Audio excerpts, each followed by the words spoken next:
Assalamualaikum warahmatullahi wabarakatuh. Alhamdulillahilladzi allafa qulubina fa asbahna bi ni'matihi ikhwana. Asyhadu an la ilaha illallah wa asyhadu anna Muhammadar Rasulullah sallallahu alaihi wasallam la nabiyya ba'dah. Faqala Allah ta'ala fil Qur'anil Karim, a'udzu billahi minasy syaithanir rajim. Bismillahirrahmanirrahim. Nahnu naqussu 'alaika nabahum bil haqq. Innahum fityatun amanu bi rabbihim wa zidnahum huda. Wa rabatna 'ala qulubihim idza qamu faqalu Rabbuna rabbus samawati wal ard lan nad'a min dunihi ilahan laqad qulna idzan syatata. Shadaqallahul azim. Masyiral muslimin, sidang jemaah tarwih yang dimuliakan Allah. Kembali kita bersyukur kepada Allah SWT atas limpahan rahmat dan karunia-Nya. Salawat dan salam buat Nabi besar kita Rasulullah Muhammad sallallahu alaihi wasallam. Bapak Ibu, tadi telah sesama kita dengarkan program kegiatan yang akan dilaksanakan oleh pengurus Masjid Raya Sumatera Barat. Di antara kegiatan kita tersebut adalah berkaitan dengan pemuda. Ada musabakah yang berkaitan dengan pemuda.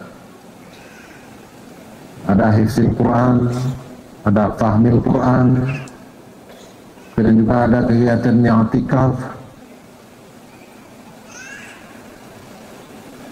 Maka kalau saya itu, kita pemerintah Provinsi Sumatera Barat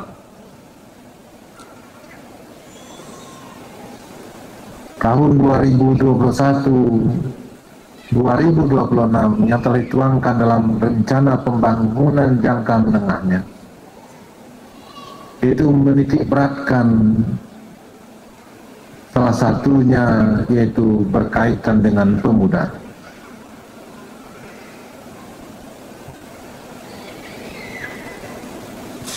Ada 100.000 entrepreneur milenial,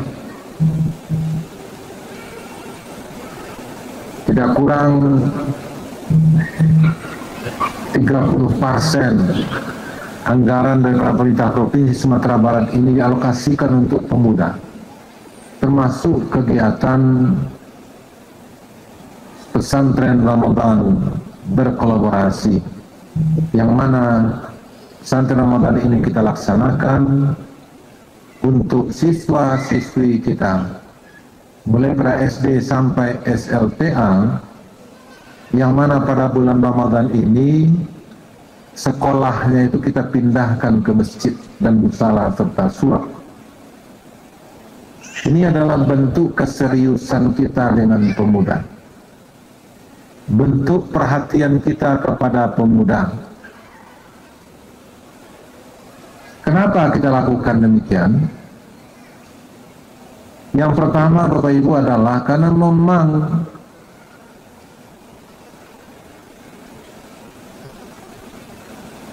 pemuda hari ini adalah pemimpin di masyarakat.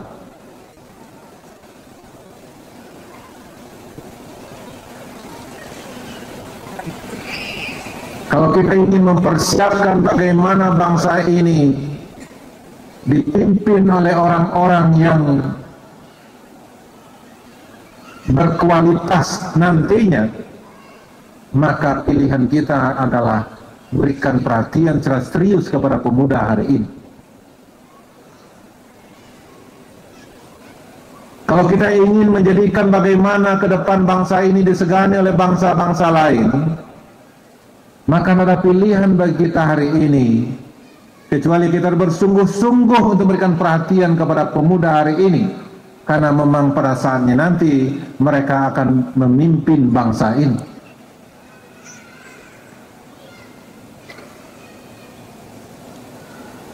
Inilah yang diisyaratkan oleh Allah SWT kepada kita, yang disampaikan oleh Allah SWT kepada kita dalam ayat yang kami bacakan tadi. Kami akan mengisahkan kepada engkau Muhammad suatu berita besar, bukan berita biasa. Kenapa berita besar? Karena berkaitan dengan pemuda. Innahum fityah.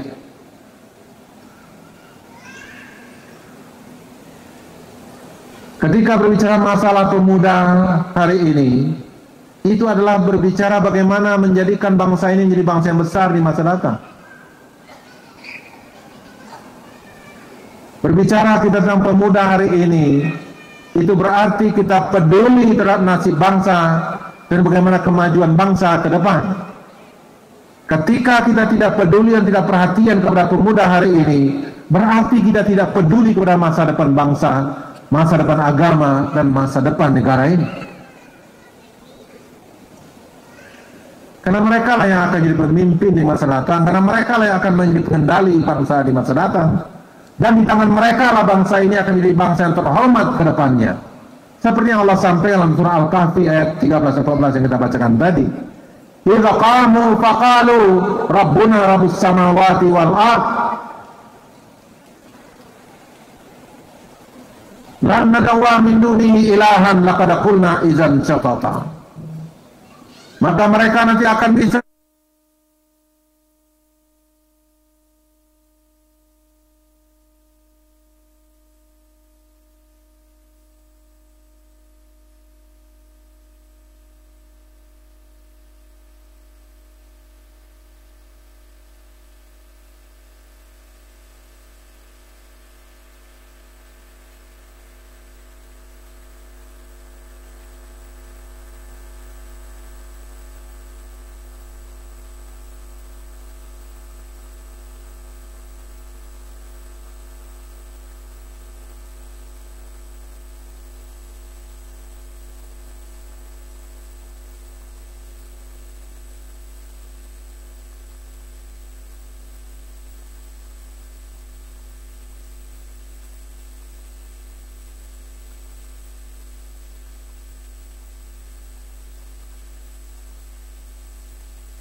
menentukan bagaimana bangsa bisa berdiri gagah, yang akan menentukan bangsa umat ini bisa berbicara lantang, yang akan menentukan bangsa ini nanti memiliki idealisme yang jelas dalam kehidupan berbangsa bernegara sesuai dengan apa yang dituliskan dalam Undang-Undang Dasar 1945 itu, bahwasanya bangsa ini bisa ada, bangsa ini bisa merdeka, penjajah itu bisa diusir adalah karena atas bantuan pertolongan daripada Allah SWT.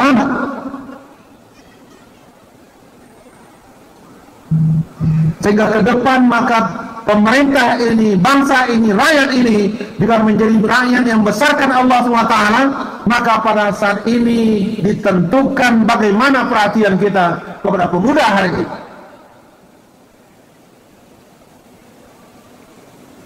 Maka kalau saya itu dalam surat Al-Kahfi ayat yang ke-13 dan 14 tadi, kalau memang kita ingin menjadikan bangsa ini bisa bicara lantang, bisa berdiri gagah dan memiliki karakter yang jelas, idealisme yang jelas nantinya, maka sangat ditentukan ketika kita bersungguh-sungguh, ketika kita serius, ketika kita memprioritaskan, ketika kita memberikan perhatian kepada pemuda hari ini. Ada 3 bekalan yang mesti kita bekalkan kepada pemuda hari ini agar mereka bisa menjadikan bangsa ini terhormat daripada bangsa lain, agar bisa kita menjadikan bangsa ini menjadi bangsa yang kuat di hadapan bangsa lain, agar bisa kita menjadikan bangsa ini menjadi bangsa yang memperoleh keemasan itu, yang disebut dengan Indonesia emas itu. Yang pertama yang kita bekalkan kepada pemuda hari ini adalah keimanan. Innahum fityatun amanu birabbihim. Itu makanya kita berserius-serius dengan pemuda hari ini. Di samping jumlah mereka juga banyak, karena kalau seandainya jumlah yang banyak itu kita tidak seriusi dengan keimanan, mereka nanti akan menjadi bulik. Bukan akan menguatkan bangsa ini, justru akan melemahkan bangsa ini. Karena memang saat ini kita memasuki bonus demokrasi. Agar bangsa ini ke depan tidak menjadi bangsa yang bulik, jumlahnya banyak tapi dikendalikan dan diatur oleh orang lain, maka oleh sebab itu kita siapkan kualitas pemimpin ke depan dengan memberikan perhatian keimanan pemuda hari ini. Innahum fityatun amanu birabbihim. Itu makanya kita di Sumatera Barat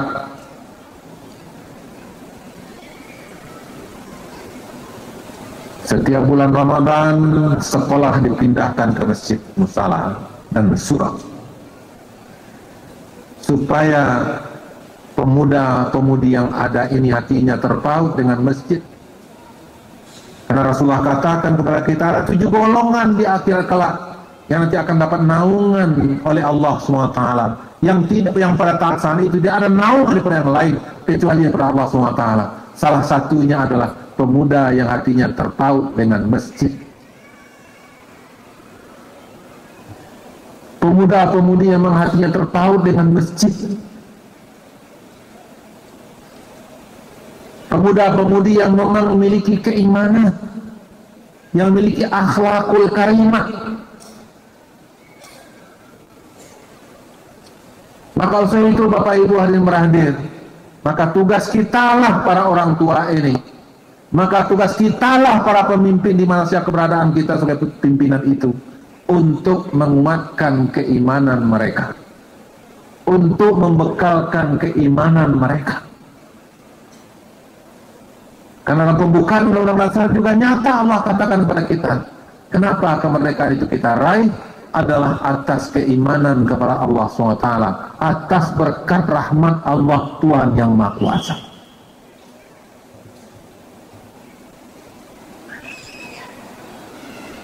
Karena dalam Al-Quran juga Allah katakan kepada kita,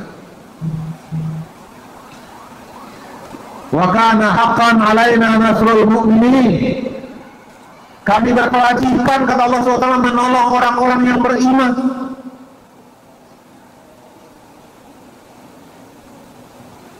Lebih kurang saya 5 jam tadi dengan Menteri PUPR.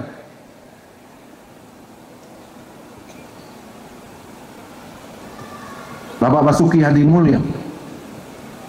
Dan beliau bercerita panjang dengan saya bagaimana pengalaman spiritual yang beliau lalui.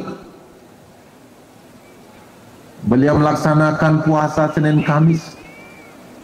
Beliau melaksanakan salat tahajud. Beliau membaca Al-Quran rutin.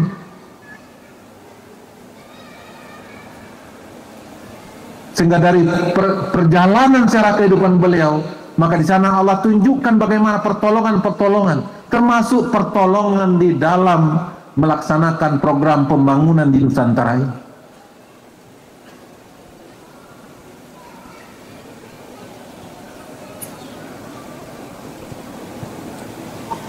Termasuk ketika beliau bagaimana 1,5 tahun beliau tidak mendapatkan beasiswa di Amerika, tapi atas pertolongan dari amalan-amalan ibadah-ibadah yang beliau lakukan, termasuk juga istrinya, untuk mengingatkan suaminya untuk senantiasa menjaga dan melihara keimanan dan akhlakul karimah itu. Maka itulah diantaranya yang menjadikan beliau mendapat pertolongan, mendapat kemudahan-kemudahan daripada Allah SWT. Mungkin di antara kita juga punya pengalaman spiritual. Ketika kita akrab dengan Allah SWT, ketika kita dekat dengan Allah SWT, maka pada saat itulah Allah akan memberikan pertolongan kepada kita. Sebagaimana bangsa ini juga diberikan pertolongan oleh Allah SWT ketika pemimpinnya adalah orang-orang yang beriman.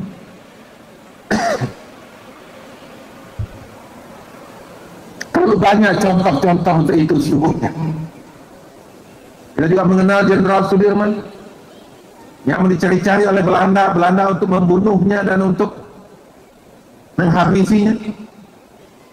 Tetapi ketika Belanda mengutus kaki tangannya untuk mencari mana itu Jenderal Sudirman,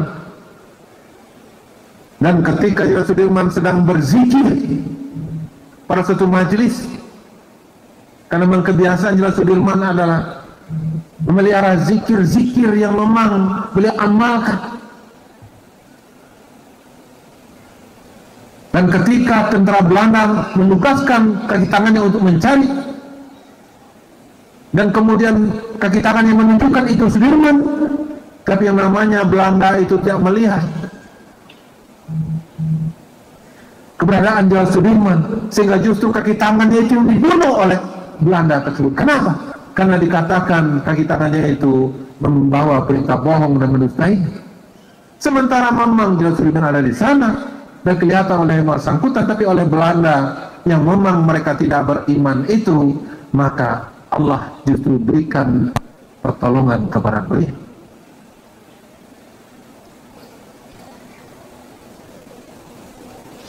Maka saya itu mungkin di antara kita juga punya pengalaman seperti itu, karena kedekatan, keakraban, dan kemudian karena kekuatan keimanan dan kedekatan kita dengan Allah SWT, maka pertolongan Allah itu akan datang kepada kita. Maka untuk keyakinan yang seperti ini juga harus tumbuh dalam diri kita. Sebagaimana juga Ramadan ini, Allah katakan kepada kita Ramadan itu akan mengantarkan ketakwaan kepada kita. La'allakum tattaqun, itu janji Allah SWT kepada kita. Rasulullah SAW menunjukkan kepada kita bagaimana cara untuk memperoleh derajat takwa melalui Ramadan itu. Cuma permasalahannya, kenapa untuk diri kita takwa itu belum singgah? Kita perlu bertanya kepada diri kita, apakah kita melaksanakan dan mengisi Ramadan ini sebagaimana yang Rasulullah contohkan?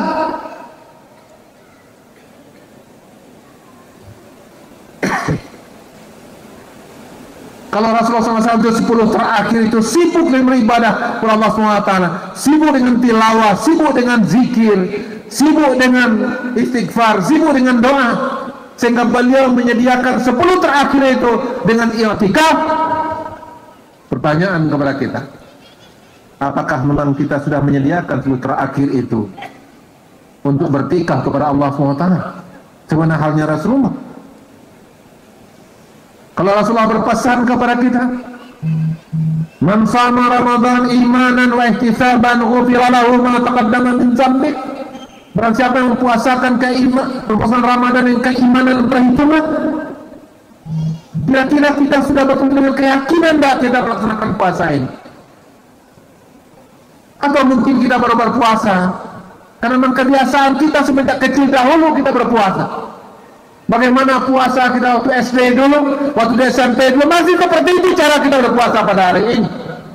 Sudah jelas kualitas puasa kita adalah kualitas puasa anak-anak. Kenapa? Karena kualitas puasa orang dewasa adalah dengan ilmu pengetahuan, bukan dengan ikut-ikutan, tapi dengan pengetahuan.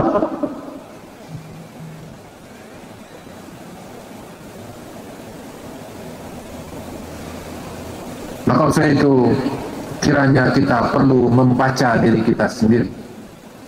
Kira-kira kita yang berharap untuk takwa, dan juga Allah menjanjikan kepada kita melalui puasa ini itu dari takwa. Apakah takwa itu sudah kita peroleh apa belum? Kalau belum, kira-kira salah satu sebabnya adalah karena memang berpuasa kita belum seperti yang dicontohkan oleh Rasulullah Sallallahu Alaihi Wasallam, belum dengan keimanan, baru hanya dengan ikut-ikutan. Maka itu inilah yang harus kita bekalkan, ini yang harus kita miliki, yang harus kita bekalkan kepada si muda kita, dan juga kepada kita, bagaimana dalam beramal dengan iman, dan kemudian bagaimana para generasi muda kita ini betul-betul mereka memiliki keimanan, dan kemudian betul-betul mereka dekat dengan Allah SWT, akrab dengan Allah SWT, dan mereka memiliki loyalitas yang bulat kepada Allah SWT. Mereka menyerahkan urusan dunia ini kepada Allah SWT.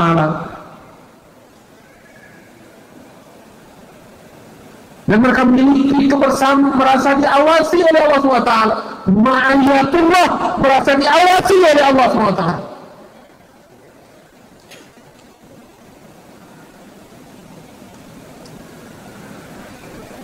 Maka ada haqqan alaina nasrul mu'minin, kata Allah SWT. Allah berkewajiban menolong orang-orang yang beriman.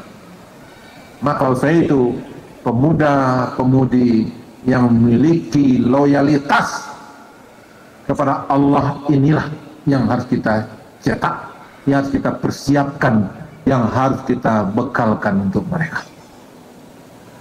Innahum fityatun amanu birabbihim. Itu makanya kita di Sumatera Barat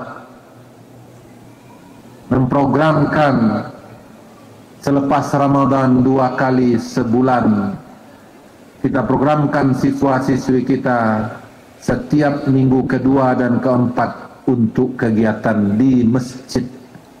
Namanya wirid di masjid di samping Ramadan, supaya memang mereka lekat hatinya dengan masjid, dan kemudian semangat masjid juga mereka bawa di mana mereka berada. Yang kedua yang kita bekalkan kepada generasi muda hari ini, agar mereka menjadi pemimpin yang berkualitas ke depan, yang akan membanggakan bangsa ini, adalah innahum fityatun amanu birabbihim wazidnahum huda. Wazidnahum huda. Kami tambah-tambah petunjuk, kami tambah-tambah ilmu pengetahuan untuk mereka. Kami tambah-tambah. Maka kita harus berikan perhatian kepada mereka, kepada keilmuan mereka, kepada intelektualan mereka.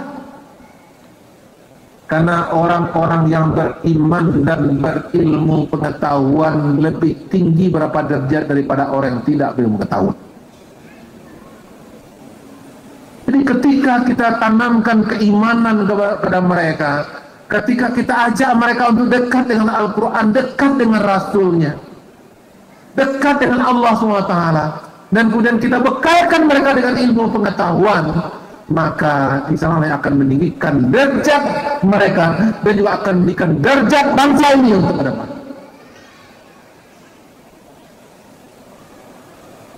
Dalam pemilu kemarin kita sudah merasakan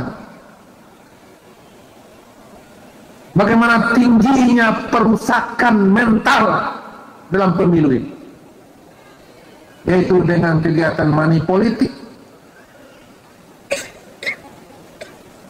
yang menjadikan kita menjadi bangsa-bangsa penadah, bangsa yang tangannya di bawah.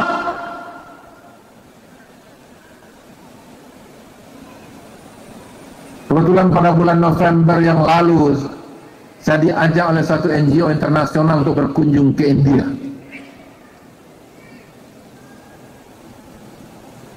Salah satu yang kita dapatkan dari salah satu provinsi, termasuk provinsi yang kemiskinan cukup tinggi di India itu, namanya provinsi Bihar, yang penduduknya itu 160 juta satu provinsi itu lebih kurang.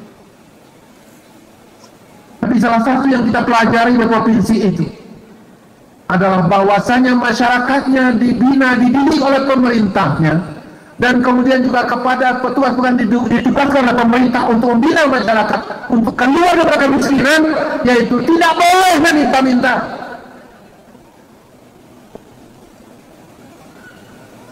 Ketika kami datang ke sana dan kemudian tidak membeli satu barang di suatu toko, dan kita berikan kepada rakyat, kepada masyarakat yang kebetulan ramai di sekeliling kita itu, mau kita berikan kepada mereka, maka dilarang oleh pembina daripada daerah itu.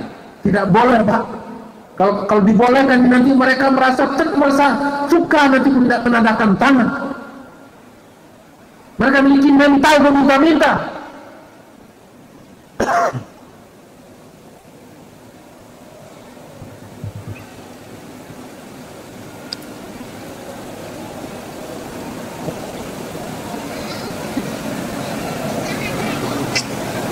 Nah, sementara sebagian antara kita mengajari rakyat kita untuk suka minta-minta,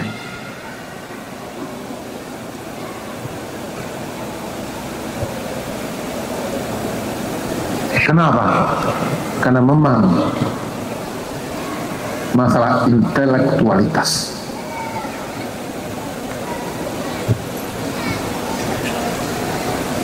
Rusaknya bangsa adalah dengan cara-cara seperti ini. Maka kita akan dapat pemimpin nanti kualitasnya adalah kualitas yang seperti itu juga. Itu makanya Rasulullah katakan, kenapa kita mendapatkan kualitas pemimpin yang asal-asalan? Salah satu penyebabnya adalah karena memang kita mempersiapkan rakyat kita rendah pendidikan. Sehingga salah satu itu bisa dihargai dengan uang. Nah, kalau saya itu mencerdaskan, meningkatkan intelektualitas masyarakat, itu satu kemestian, mencerdaskan generasi, dan itu adalah tujuan kita bernegara, mencerdaskan kehidupan bangsa.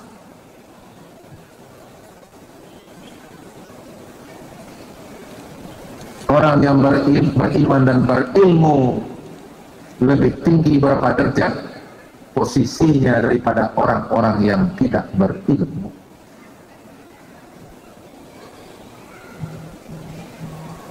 Afara'aita man ittakhadha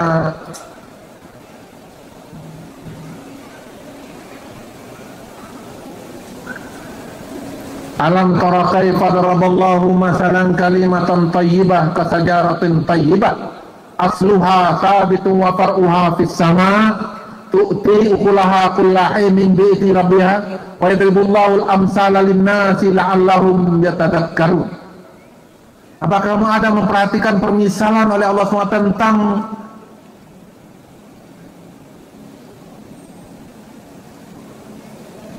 orang-orang yang beriman? Seperti batang kayu yang baik, kasajaratin thayyibah asluha sabit wa far'uha fis sama tu'ti ukulaha kullahin bi'izni rabbiha. Perumpamaan orang-orang beriman itu adalah seperti batang kayu yang kuat, akarnya kuat, cabangnya tinggi menyulang ke angkasa, dan kemudian tu'ti ukulaha kullahin bi'izni rabbiha, mereka akan berikan manfaat kepada orang-orang yang ada di sekitarnya. Perumpamaan orang-orang beriman itu seperti batang kayu yang akarnya kuat, pendirian yang kokoh, dan kemudian cabang yang tinggi. Cabang yang tinggi adalah berilmu pengetahuan. Orang yang posisinya tinggi di muka bumi, maka itu memiliki wawasan yang luas. Tapi kalau posisinya rendah di muka bumi, maka juga jangkauan pandangan juga sempit. Maka oleh sebab itu, wa far'uha fis sama, cabangnya melantik ke angkasa, ada gambaran pada kita bahwasanya orang-orang yang beriman itu semestinya adalah orang-orang yang berilmu pengetahuan. Tidak mudah dikendalikan, tidak mudah diatur, dan tidak mudah dibeli oleh orang lain dengan hanya sejumlah metrik, sehingga menggadaikan jiwanya, menggadaikan dirinya untuk materi itu. Maka saya itu perlu kita bekalkan mereka dengan ilmu pengetahuan sehingga mereka menjadi orang yang mulia si Allah SWT. Yang ketiga yang mesti kita bekalkan kepada pemuda hari ini agar mereka bisa membanggakan bangsa ini di masa datang adalah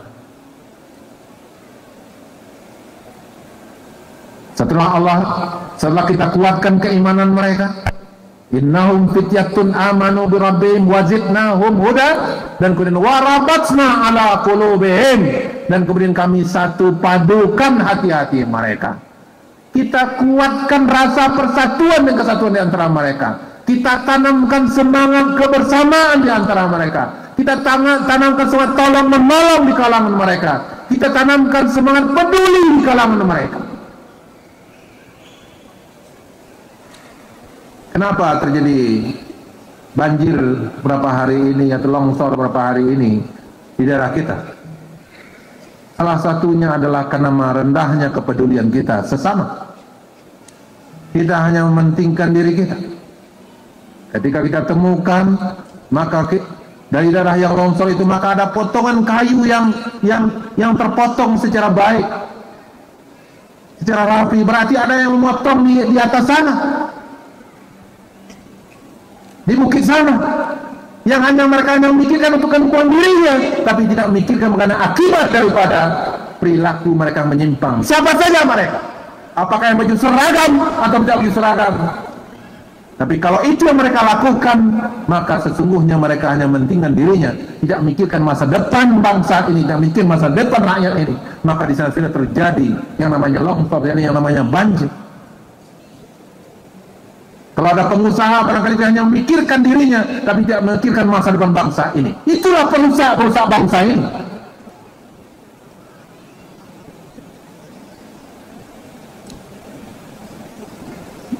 Sudah ada saluran dibuat oleh pemerintah, dibangun oleh pemerintah di pinggir jalan, kemudian mereka tutup sehingga air yang lewat tidak masuk ke dalam saluran itu. Kenapa? Karena mereka hanya mementingkan untuk diri. Mari kita lihat. Karena saya melihat dengan mata kepala saya sendiri. Ketika hari Kamis tadi hujan lebat itu, kemudian saya mengunjung beberapa titik-titik, dan kemudian ada saluran yang sudah dibuat oleh pemerintah, sudah dibangun. Dan dibuat ada lubangnya di atas, tapi ditutup oleh mereka. Kenapa? Mungkin karena mereka mau membangun jalan ke rumahnya, mungkin karena mereka ingin mengamankan diri, mengambil manfaat daripada yang ditutup itu. Yang aneh bin ajaibnya adalah ketika kita datang ke sana, maka masyarakat itu berani menunjuk, tuh Pak, tuh di situ rusak apa, tuh di situ ini ada bocor apa macam-macam. Yang mereka sendiri tidak menunjukkan kerjaan itu. Padahal di depan rumahnya sendiri. Dikiranya pemerintah gubernur datang ke sana lah untuk membersihkan itu. Tapi itulah bentuk bagaimana kepedulian, bentuk bagaimana solidaritas yang munculnya individualisme. Nama kalau Allah katakan kepada kita dalam ayat ini, warabatna ala qulubihim, tanamkan semangat kebersamaan di kalangan mereka. Tumbuhkan semangat saling membantu di antara mereka. Tanamkan perilaku solidaritas di kalangan mereka. Kepedulian sama, semangat kebersamaan, semangat gotong royong, semangat persatuan. Maka harus ditanggung jawab kita yang tua-tua ini kepada generasi muda hari ini adalah bagaimana kita memberikan contoh yang baik itu untuk mereka. Cuma kadang-kala kan kita yang tua-tua ini pula yang kadang-kadang tidak memberikan contoh sebagaimana apa yang diharapkan, yang semestinya mereka lakukan untuk mereka. Itu makanya Allah kata, warabatna ala qulubihim, kami satu padukan hati-hati mereka. Maka kalau memang kita ingin menyatu padukan hati mereka, mengombakkan mereka, tanamkan semangat persatuan mereka dan berikan contoh pada diri kita bagaimana yang kompak dan bersatu itu. Demi untuk bangsa ini, demi untuk negara, demi untuk umat, demi untuk agama ini. Maka kita mendahulukan kepentingan yang besar daripada kepentingan diri kita. Tapi tidak jarang sebagian antara kita justru lebih mementingkan diri kita, kelompok kita, dari kepentingan bangsa ini. Maka saya itu kiranya perlu kita renungkan. Kalau memang kita ingin pemuda yang ada sekarang ini menjadikan bangsa ini terhormat ke depannya, mari kita yang tua-tua ini, yang sudah menjadi bapak-bapak ini, sudah menjadi kakek-kakek ini, atau yang dimanapun posisi kita, maka mari kita contohkan bagaimana yang namanya semangat bersama, semangat kompak, semangat bersatu, ukhuwah Islamiyah itu. Kenapa? Karena yang muda-muda ini mereka akan melakukan sesuatu dua ketika mereka lihat keteladanan daripada kita semua. Mudah-mudahan Bapak Ibu semuanya bisa menjadi yang dicontoh bagi anak cucu dan generasi muda kita, yaitu mencontohkan semangat kebersamaan dan persatuan itu. Tanamkan keimanan kepada mereka, serius untuk membekalkan mereka dengan pengetahuannya, dan kemudian berikan contoh dan tanamkan semangat persatuan kepada mereka. Mudah-mudahan mereka akan berdiri gagah, berbicara lantang, dan memiliki idealisme yang tentu bangsa ini juga akan menjadi bangsa yang gagah di hadapan bangsa-bangsa lain, yang juga rakyatnya juga mampu menyampaikan kebenaran-kebenaran di hadapan bangsa lain, negara lain, dan kemudian juga rakyatnya memiliki idealisme yang begitu mantap dan begitu kuat. fa'tabiru ya ulil absar la'allakum tuflihun. Mohon maaf terlebih terkurang. Assalamualaikum warahmatullahi wabarakatuh.